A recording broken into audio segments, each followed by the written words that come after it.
So the first part of the cheesecake is the crust, and you can use shortbread cookies, or in my case I have some good graham crackers. And with graham crackers you just need one sleeve, and fit your food processor to a blade. And you know, if you don't have a food processor, that's okay.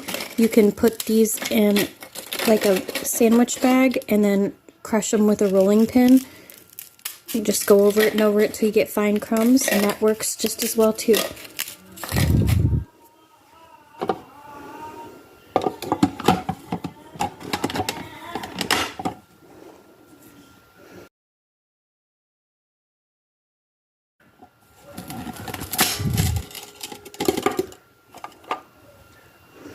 And then this is the texture you want, like a fine crumb.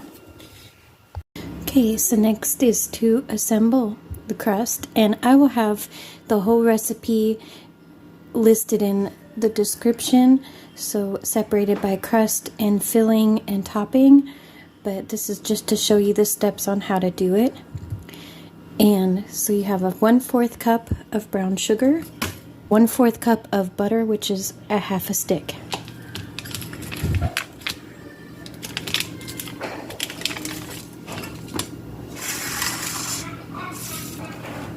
And then you dump all your crumbs in.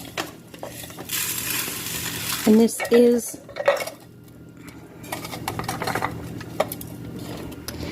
one of those springform pans.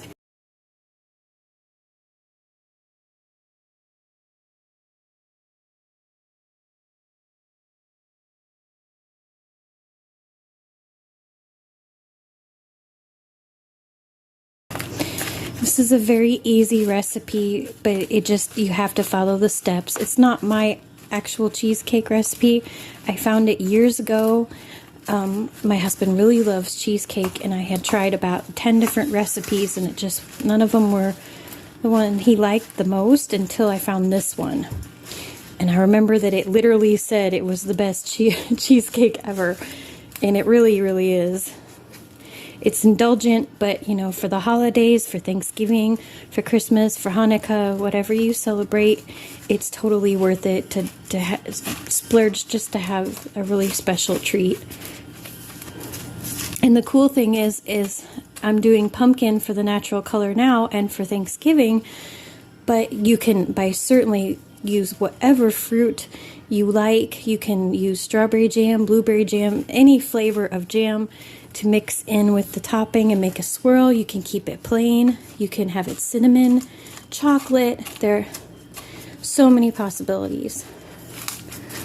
Okay, so the crust is pushed down nicely and nice and flat. And now we can move on to the filling. So I started the filling here. I thought I hit record. Apparently I didn't. The filling starts with 3 packages of cream cheese, and they have to be, this is the most important part of this whole recipe, is that the cream cheese and the eggs must be at room temperature. So depending on how warm your house is, if you're gonna bake it in the late afternoon or the early evening, you want to set them out at least a couple of hours before, and if it's cold in your house, set them out in the morning. But I can't stress enough how important that is for this recipe, because once I made it and my cream cheese was too cold and there was little lumps of it and it just didn't make it smooth. So I started this thinking I was recording. So basically, first you want to cream together all the cream cheese and 1 cup of sugar. And then of course a little bit of some good vanilla, about a half a tablespoon. And if you don't have a KitchenAid mixer, there's no problem. You can use one of the little hand mixers with the beaters attached to it. That works great too. Or if it's all room temperature and you got good arm strength, you can even do it by hand. So first you want to make sure you whip this pretty good. Get all that sugar and vanilla mixed well into the cream cheese. And when it looks pretty smooth, like it is now, you add your eggs in one at a time.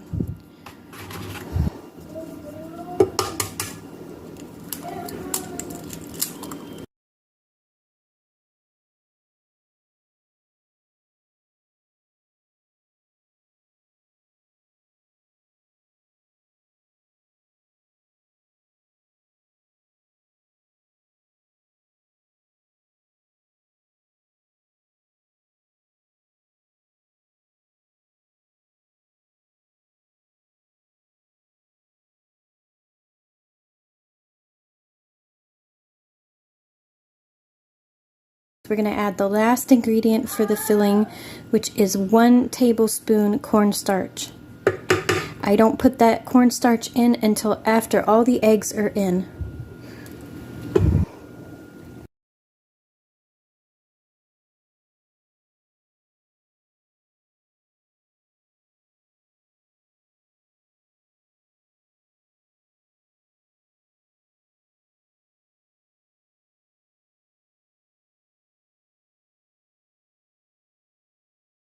And then now we can just pour it into our crust.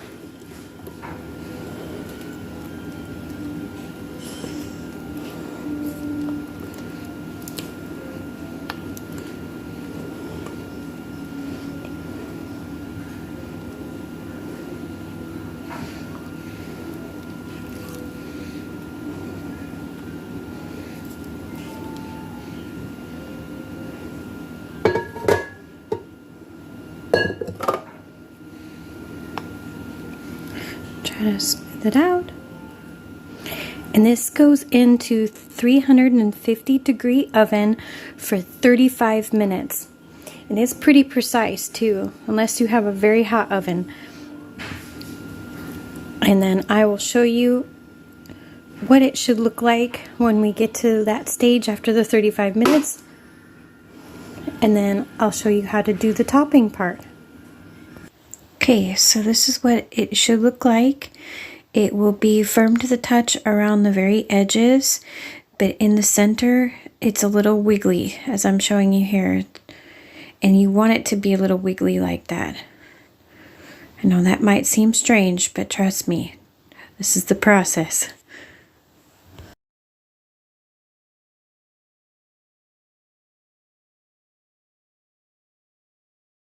So because I'm doing a pumpkin, I have a half a can of pumpkin, which is a 15-ounce can, so half of that. And then if you're doing your topping plain, you need the whole container of sour cream, which is a 16-ounce or 1-pound container of sour cream. But since I'm going to do half of it pumpkin, I'm going to do half of the container of sour cream.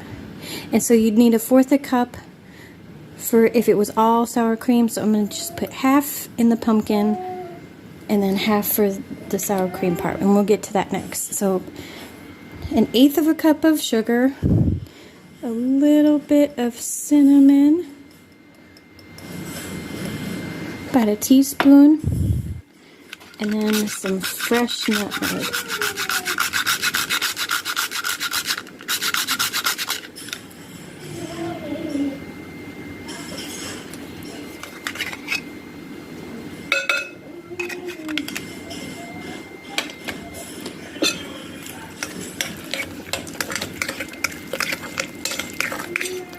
I'm going to add in just about 1 big heaping spoon of the sour cream into that too, just to make it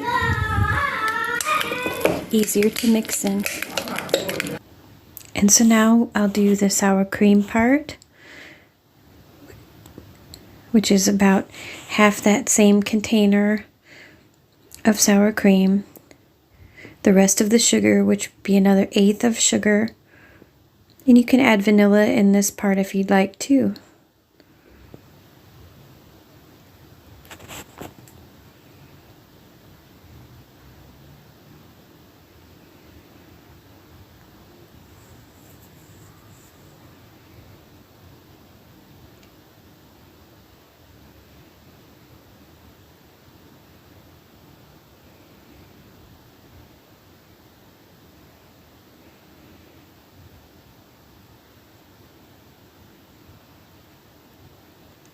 Now while the cheesecake is still hot from the oven, this is when you put the topping on.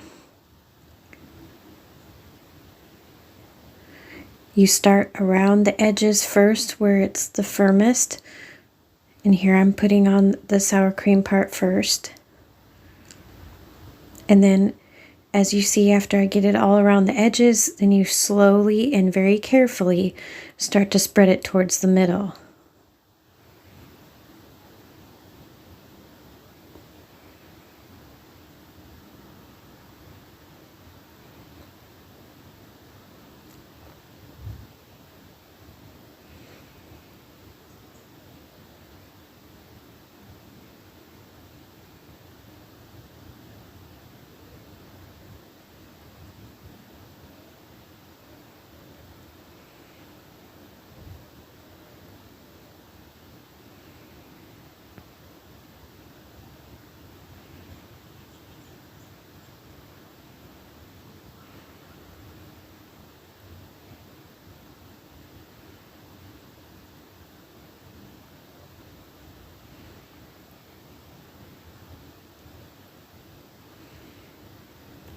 then just grab either like a stick like I'm doing here, or a skewer.